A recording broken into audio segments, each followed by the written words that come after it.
Testing 1 2 3. Testing 1 2 3. Go birds. Go birds.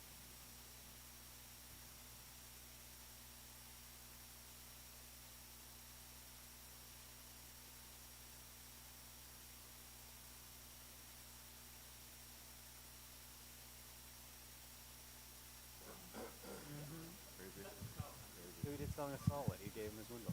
The split at 50-50. Yeah, right.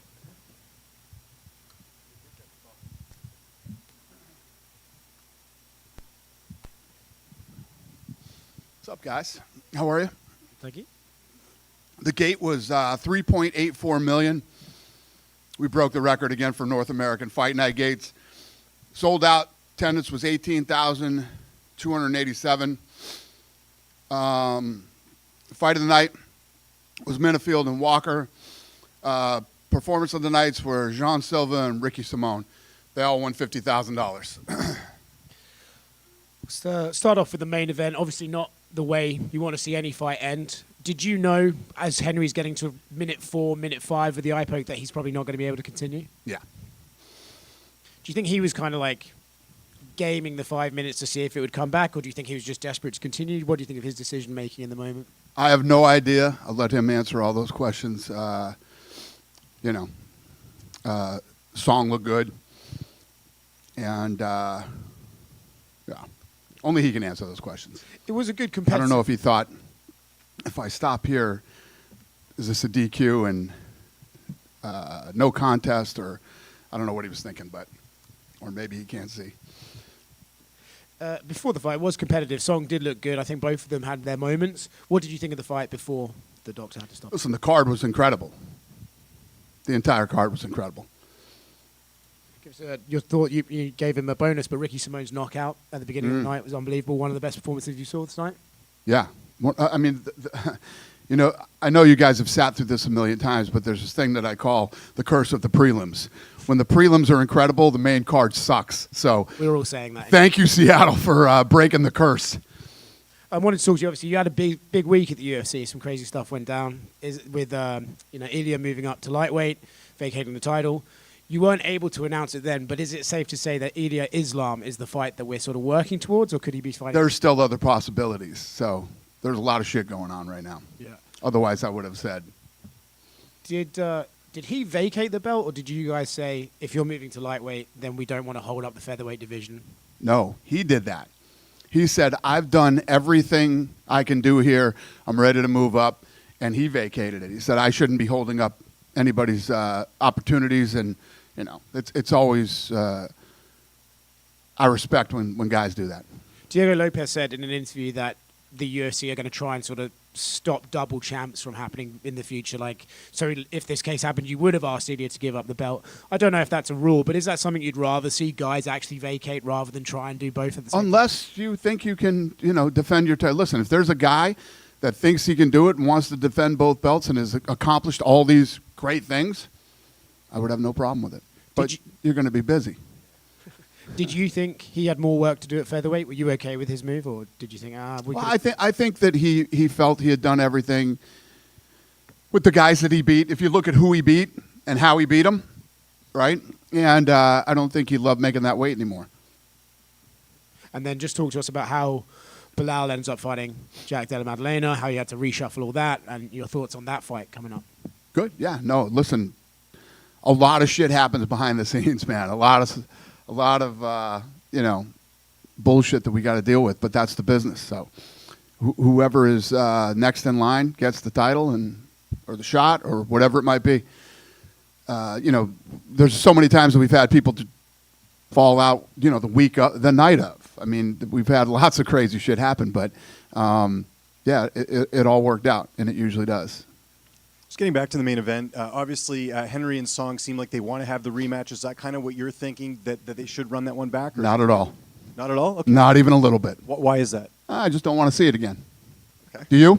No, I thought it was a good fight leading up. You want to see it again? We should probably do it in a couple months. Well, it depends on the eye, right? Yeah. So, okay, all right, we got your answer on that. Seattle was great this week. It really seemed like the fans were into it. You heard the crowd tonight, even at the weigh-ins. Vancouver, you guys go there too. What is it about the Pacific Northwest? Let me tell you what, this city, I haven't been in this city. I've been talking about this city all day. I haven't been here in 10 years, and I forgot. Let me tell you what, America. Seattle is an awesome city. The people here are amazing. We were walking around, down in the market area today. Lots of different people from everywhere. And raining, nobody gives a shit. And it's just the shops that they have here, the boutiques, the restaurants, the hotels. I forgot how awesome Seattle is. And then the crowd, the crowd couldn't have been any better. I'm so glad I came to this fight, and I'm so glad we came back to Seattle. Do you think this will be an annual destination, not Seattle necessarily, but maybe Vancouver, Seattle? Because it does seem like even in Vancouver, too, the crowds are really good. Are you from Vancouver? I am. I figured. Yeah. Listen, I'm in Seattle right now, and I couldn't. Well, literally, me and my whole crew have been talking about Seattle all day.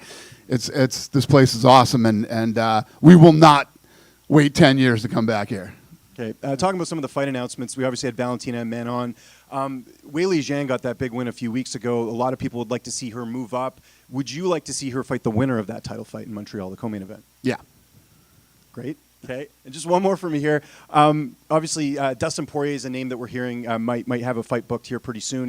I know he's getting towards the end of his career. Any update on when we might see his fight book? Because I think a lot of fans are chomping at the bit to see him fight again. I agree. There has been a lot of talk, and yes, we are working on a fight for him. Yes. Just two here, Dana. Yeah. Yep. Hey there.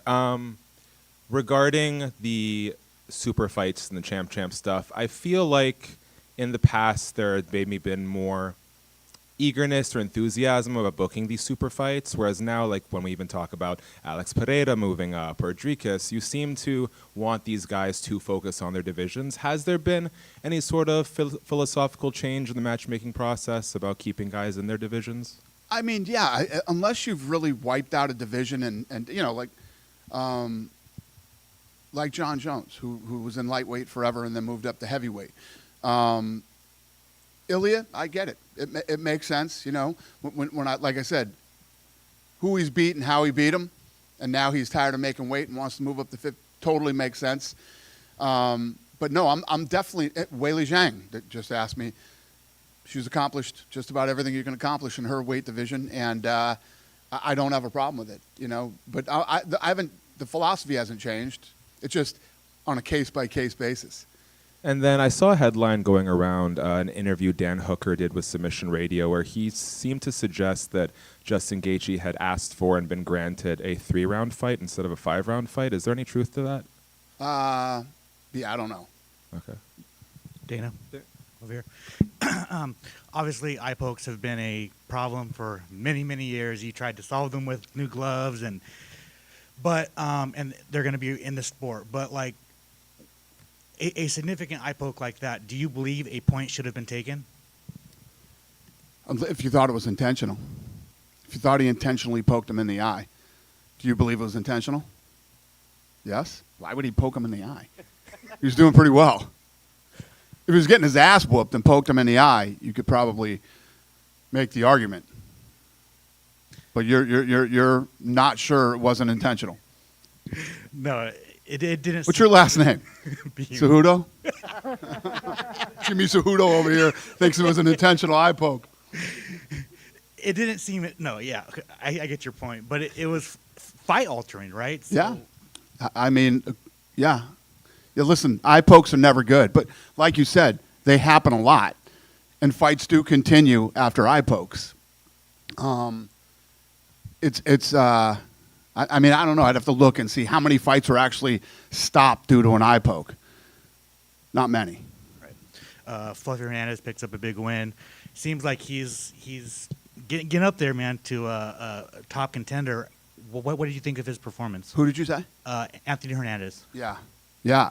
I was surprised with that fight at how big the odds were. You know what I mean? That he was that much of a favorite in the fight.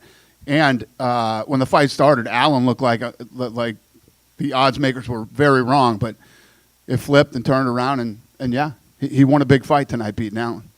John Silva. It seems like you guys have like a superstar in the making with this guy. He's just kind of a madman.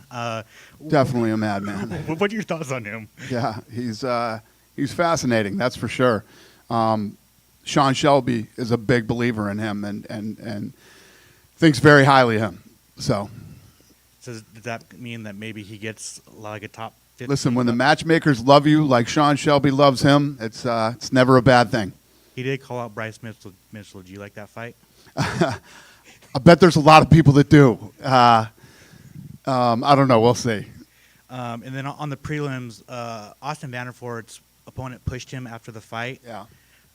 I just kind of want your thoughts on that. And also, obviously, Paul Daly got banned so many years ago.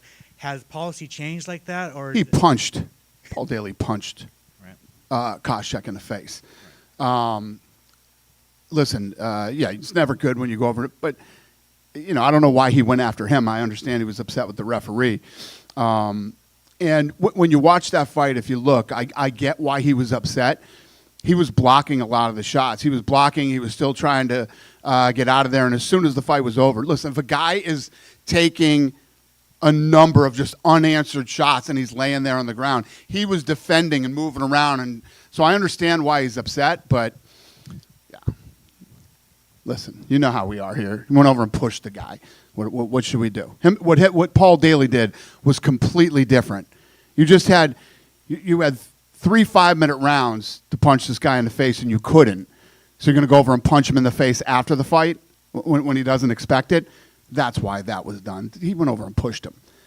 We aren't those guys. But with that being said, if a fighter does get physical after a fight, is that something that you can still lose your job over? You should see what goes on back here after the fights. You guys would fucking be crying forever if you knew what went on. Be writing fucking all kinds of stories and what are you going to do to them? And believe me, that was nothing. Fair enough. Thank you. Dana White over Yeah. here. Dana, going back to Anthony Hernandez, obviously he's on a great win streak. You have Nasruddin coming off a big win. Jared Cannonier won the main event last week. When you have a division that's so hot right now like middleweight, can you just let us know what are those talks like on Tuesday about how you even match up all of these guys who have cases to get towards the title fight? What do we talk about on Tuesday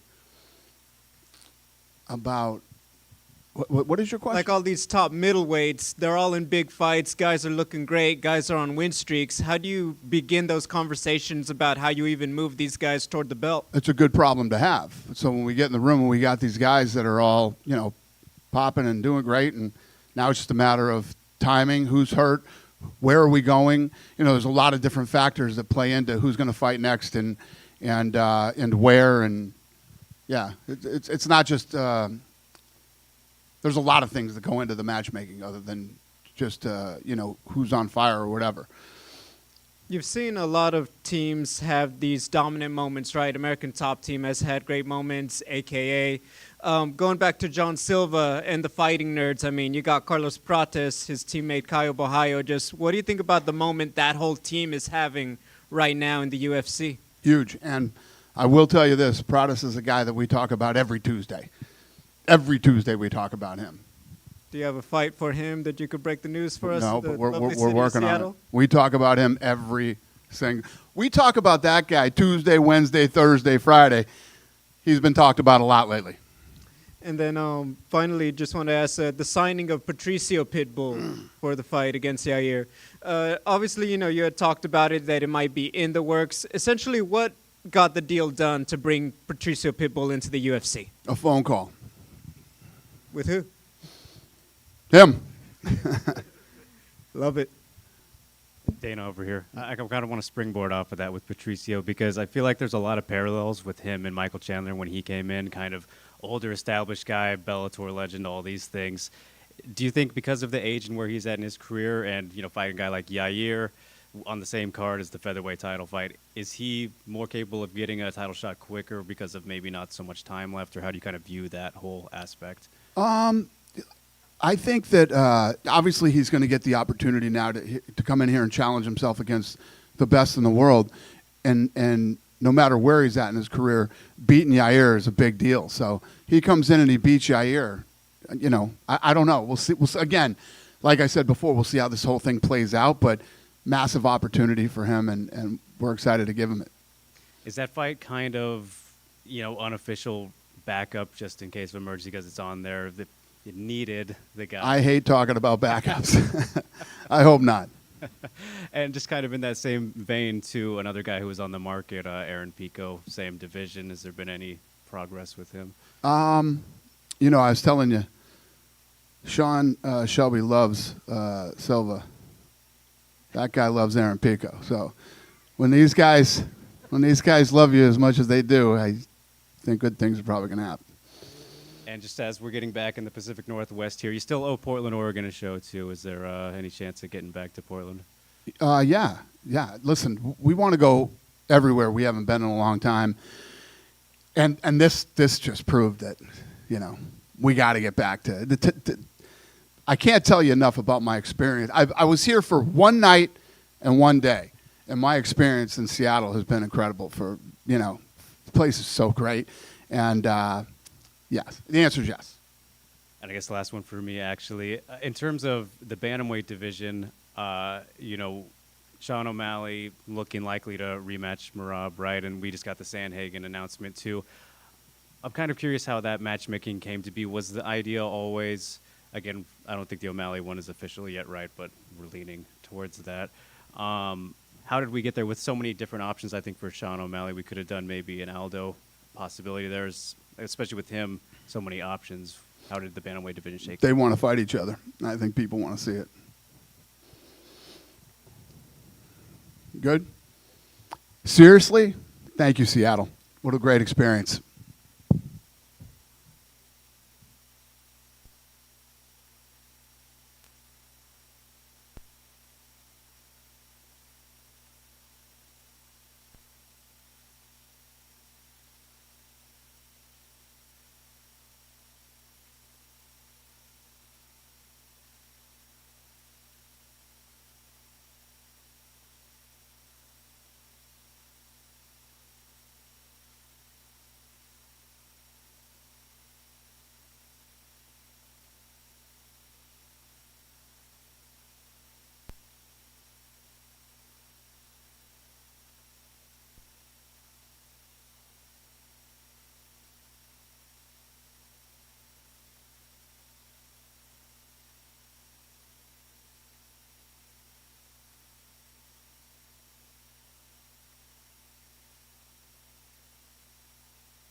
Congratulations on the win. I know it was a hard fought. You mentioned after the fight that you were on some antibiotics. Like, how serious were things leading into the fight? Let's just say I got off amoxicillin Friday. Okay. So I felt like shit, and then I'm not gonna lie, I messed up my ribs 2 weeks ago. So my ribs were fucked before, and it was just like, thank God for the PI. They were here and they helped me every fucking day. We got it to be good enough for the fight, and went out there and made it happen. So, yeah. And we can ask you now, obviously, because you won the fight, but I know it looked like a tough weight cut yesterday. Does that look like that was the case? Dude, the fucking pills, the amoxicillin was holding weight. I talked to the PI people too, and they said the same thing, that when you're on antibiotics, it's very hard to cut weight. So while my body was trying to recover, I'm trying to fucking deplete it, you know what I mean? So it was just a nightmare, but I'm pretty fucking tough between the ears and made it happen. Was there ever a point you thought you might pull out of this fight? Nah, I mean, like, the first time I fought him, honestly, I was fucking just jogging for the fight because I was hurt, too. I didn't want to pull out just because I wanted to make a fucking statement. I needed that number 9 spot. I've been stuck at, like, was it 13, 14 forever, it feels like. So I planned on coming here. I plan on coming no matter what to fight. What was the game plan going into the fight? Beat his ass. It was pretty much the same as last time. I knew that he had really good fast kicks, and he would stay in his face and break him, and that's what I did. What about like him since the first fight? What was there anything that surprised you in terms of how he looked? No. No, Okay. he's still fucking really fucking good, tough motherfucker. You know what I mean? He's exactly who I thought he was gonna be, who the coaches thought he was gonna be. My hat's off to Brennan Allen. I got so much love for the guy. And I told him, I'm like, bro, can we quit fucking fighting? And if we're going to fight again, hopefully it's for a fucking belt. Like, you know what I mean? Because I really do like the guy. Any worries going to the scorecards? Because it was a pretty close fight. I knew he had the first. The second was, I think I had the second. And then the third, it was like, you have to win this. And I was like, all right. And I fell off, and then he fell off. And I was like, I stayed on top. And I was like, well, try to finish big. You know what I mean? But I don't know. I never know when it goes to the judges. You know what I mean? You never know what the fuck who's watching what. Just last one for me. There were a few, hometown fighters on this card, but you got one of the biggest receptions, and I was seeing fans everywhere, even at the weigh-ins yesterday. What does that say about your support sort of going into this fight? Like, everyone seemed to be here for you. Man, I've had so many people out here from just the town I'm from. There's like at least 100 motherfuckers waiting for me to come out tonight. So it was absolute blessing, man. There's so many people that like are starting to believe in me, and it's just a blessing to have and see. You know what I mean?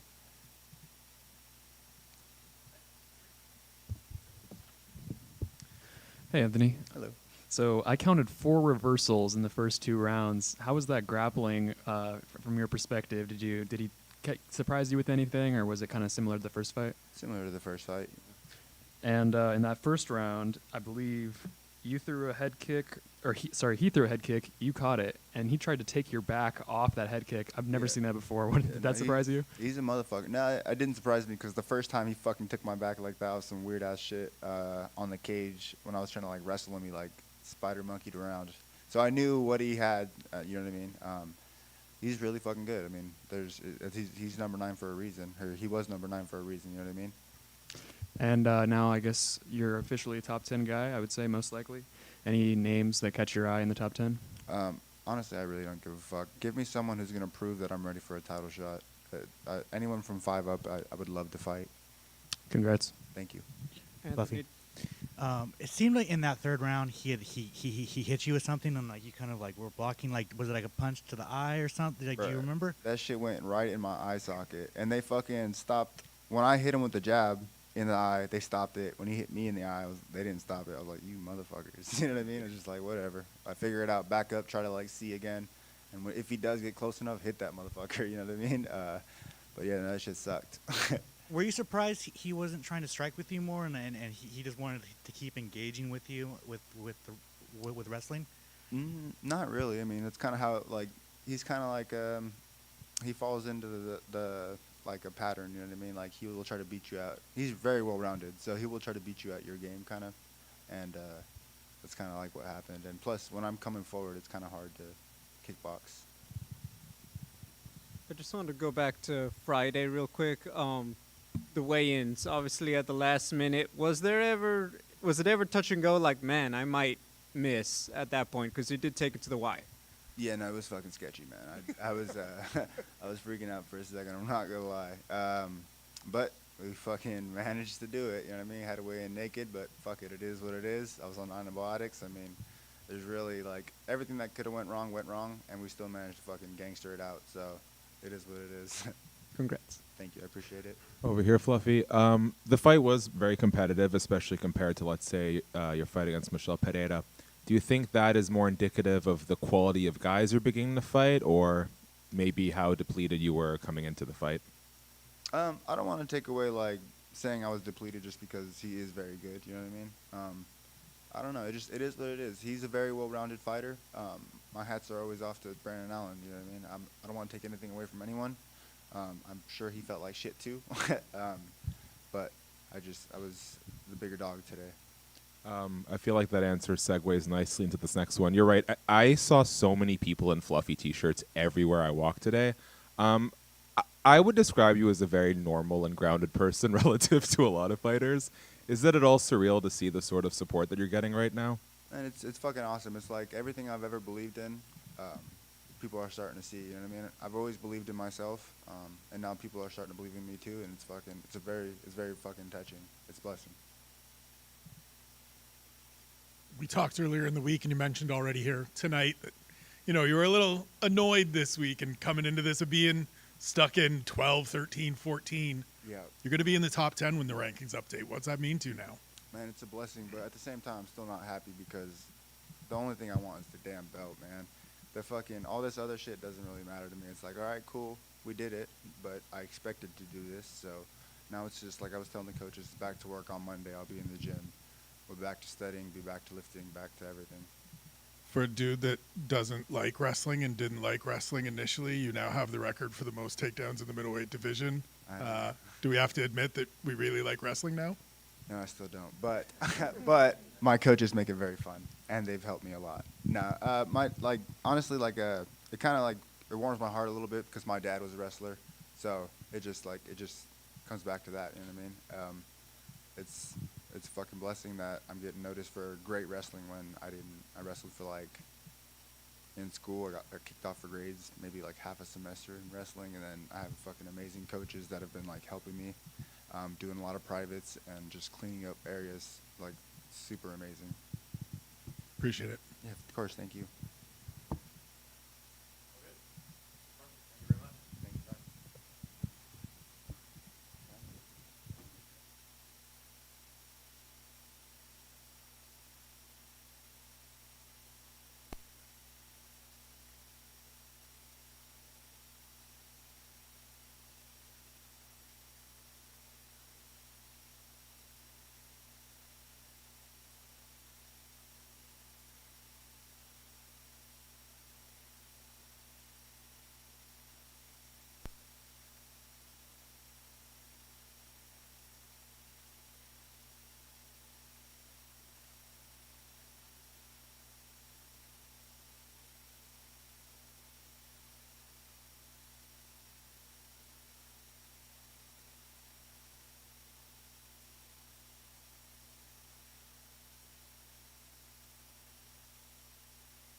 All right, Song, obviously not the way you wanted to win the fight, but how are you feeling leading up to the finish? Because you look pretty good with your striking before they stopped the fight. 我们知道这场比赛不是你想要的结果，但是你对比赛当时第3回合快结束的时候的状态感觉怎样？因为看起来你好像就要终结它了。Yeah, my plan. Oh, look here. Oh no. Okay. Okay. So my plan is finish him on fourth round or fifth round, but that was totally accident. I'm not so happy with that, but it is what it is. Yeah, I feel bad. I feel bad for Henry. Were you happy with your performance leading up to the stoppage? 就说你前3回合对自己表现满意吗？ Actually, no. I can do better, So I kick his leg, hit her, and his switch southpaw. But yeah, he did some good jabs. You're a pretty mild person, like a nice person when it comes to building up your fights and stuff. With Cejudo, you did the whole thing yesterday with the fortune cookie and all that. Did that annoy you at all, or do you think that's just gamesmanship? No, totally not. I like this guy. He's a good promoter. Making me easier. He promote the fight and do some things, make people watch the fight. Yeah, I like him. Yeah. And just last one for me, Dana just was in here before you and said that he doesn't want to do a rematch with you and Henry. With that said, is there someone else you'd like to fight after tonight's performance? Yeah. So my goal is the world champion. So whatever you guys give me, I will. My goal is like, I want to fight a guy who rank above me. If not Henry, yeah, O'Malley. Give me O'Malley. I can fight anytime. Yeah. Over here. You and I had spoken earlier in the week about how you felt that this was sort of maybe your final chance to prove that you can beat UFC champion level guys. Obviously, the one against Sandhagen and Petr Yan didn't go your way. Considering how the fight ended, do you feel like you proved that you can beat real world-class guys? Yeah, I think I already in the top 5 of my level, But I just have another chance. Just give me another chance. I will beat these guys. And you were beating him, obviously, up until the decision. Are you aware that had Henry stopped fighting after the eye poke, before the end of round 3, it would have actually been a no contest. So by going the full 3 rounds with you, it was actually Henry who took the fight to a decision. Do you 就是说，你懂吗？如果他当时直接就说我打不了了，就第3回合后半段他不打，就会是一场无结果的。但他当时选择了打下去，所以说裁判上来的时候，就比赛规则来说，就是看，就前3个回合大家谁优势多。你知道这一点吗？ Sorry, I don't know that. I thought that was no contest. No contest. No contact. Yeah, I saw that. So that's why I feel so bad. I was. These things happen. Congratulations, though. You did win the fight. Thank you. Song. Can you just explain what that whole just sequence was like, waiting to see what would happen? The fans, at first they were excited, then they start booing, and I have to imagine it was very difficult to just stay focused for the full 5 minutes and more. 就是说比赛当时停了嘛，等了5分钟，你的心理变化是怎么样的？一开始粉丝都还很期待，后来就开始boo了。I want to continue. Definitely, I want to continue the fight because I'm used to it, the pace, and so I feel I can dominate him. So when I got eye poke, I feel like maybe he just take break 1 minute, he will, fight again. But I didn't expect he take 5 minutes that long.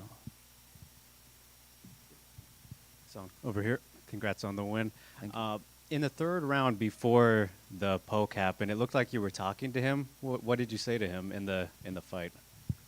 就说第3回合在插眼之前，你好像跟他在笼子里说了几句话，你还记得你跟他说的是什么吗？ Did I? What? Oh. Sorry, I forgot. But I knew what you're talking about. But I forgot what I say. Sorry. I'm curious how much of your camp for this fight was wrestling based and wrestling defense too, because he didn't go for very many takedowns on you, but when he did, you had no issues with them at all. You know, I've been in camp for 10 months, and since they gave me Umar, I train wrestling every day with my teammates. You know, I have a lot of good wrestlers in the team, so I knew he gonna like feint, you know, up and down, up and down. So that's why I changed my stance position. You know, that's he didn't feint me. Oh, congrats. Thank you. Sorry. Thank you, guys.